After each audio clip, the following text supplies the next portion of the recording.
යාළුවනි සුබ සන්ධ්‍යාවක් හැමෝටම. යාළුවනි මම මෙච්චර කල් ඉවසලා මේ වීඩියෝ එක දාන්න මගේ ඔඩියෝ එක වොයිස් කට් එක දාන්න හේතුව ඇවිල්ලා සීමාව නැති වුණා. ඉවසීමේ ඇවිල්ලා සීමාවක් තියෙනවනේ කාට වුණත් නේ. අපි කොහොම මිනිසුන්ට සීමාවක් තියෙනවනේ. මම ඉස්සල්ලාම යාළුවනි කියන්නේ කරුණා කරලා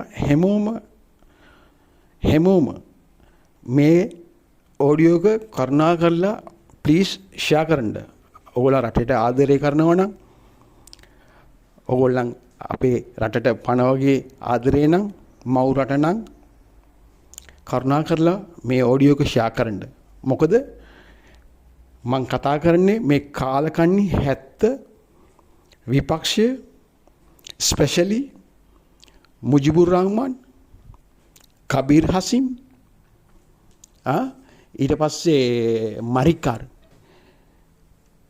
තම්බියෝ ටික මූ තම්බිලා තුන්දෙනාගෙන හිතන්න එපා එයි මම මේව කතා කරන්න කියලා. මමත් තම්බියෙත් තමයි කතා කරන්නේ.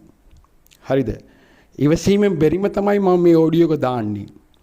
මොකද මේ රජයේ මෙච්චර ලස්සනට අනුර කුමාර සහෝදරයා මෙච්චර ලස්සනට මේ රට කරගෙන යද්දි මුන් ඇවිල්ලා පිළිකා වගේ මුන් ඇවිල්ලා තක්කරි දේශපාලයෝ. හරි දේශපාලයෝ නෙවෙයි. උන්ගේ වාසියට තමයි උන් හැසිරෙන්නේ. ඡන්ද කාලේ ඡන්ද ගන්න එනවා. ඊට පස්සේ එන්නේ උන් ඇවිල්ලා ඊළඟ ඡන්දේ තමයි. තනිකර බොරු තමයි කරන්නේ මිනිසුන්ට. මිනිසුන්ගේ ලේ බීලා කාලා එතනින් ඇවිල්ලා උන් යන්නේ විපක්ෂේ ඉන්න එක්කනට උඹලාගේ රාජකාරිය තියෙනවා. ඒ රාජකාරිය හරියට කරපන්. විපක්ෂ කියන්නේ ඒකයි පොලිටිකල් කියන්නේ. බොරුවට බොරු මඩ ගහන ඒවා නෙවෙයි. තේරුම් ගනින්න. මේ ස්පෙෂලි උඹලාට තමයි කියන්නේ මේ තුන්දෙනාට මේ හරක් ඉන්නවනේ මේ හරක් තුන්දෙනා ගැන තමයි කියන්නේ. හරක් මුජිබුර් රහ්මාන්ටයි හරක් කබීර් හසිම්ටයි අනිත ගොන් හරකා මරිකාර්ටයි. හරිද? උඹලා ඇවිල්ලා කතා කරන්න නැතුව ඉන්න පල්ලා බං. ලොකු පිනක් එක. උඹලා මිනිසුන්ට කරන හොඳක්. උඹලා කතා කරන්න නැතුව ඉන්න පල්ලා. රජයේ කරන වැඩ ටික සතුටු වෙලා. මේ වගේ ජනාධිපති කෙනෙක් හම් වෙන්න උඹලා ඇවිල්ලා පිං සිද්ධ කරලා තියෙන්න ඕනේ. දන්නවද?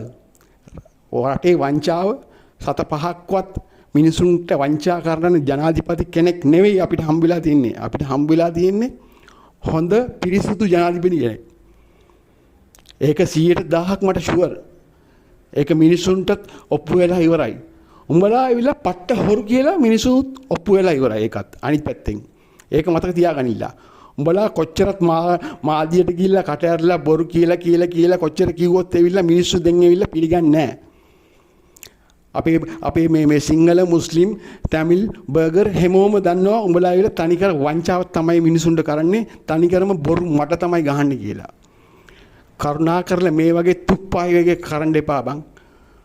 උඹලා කටයි පස්සපැත්තයි වහගෙන ගෙදරට වෙලා හිටපල්ලා. නැත්තම් හම්බු කරන් කන්න වෙන විදිහක් බලපල්ලා. අනුර කුමාර ජනාධිපතිතුමා ඇවිල්ලා 2029 නෙවෙයි ඊට තව අවුරුදු 15ක් 20ක් අනුර කුමාර ජනාධිපති තමයි ඇවිල්ලා මේ රටේ පාලනය කරන්නේ. තේරෙනවද? ඒ මිනිහා කොහොමද ඒ රට ඇවිල්ලා කරනවා කියලා ඒ මිනිස්සු ඔක්කොම විශ්වාසය ඉවරයි. විශ්වාසය කරලා තමයි තියෙන්නේ මිනිස්සු ඔක්කොම. තේරෙනවද? බොරු හීනවල තියාගෙන හරිද? බොරු මඩ ගහන්න නැතුව පාඩුව පුකයි පස්සපැත්තයි වහගෙන ඉඳපල්ලා. හරිද?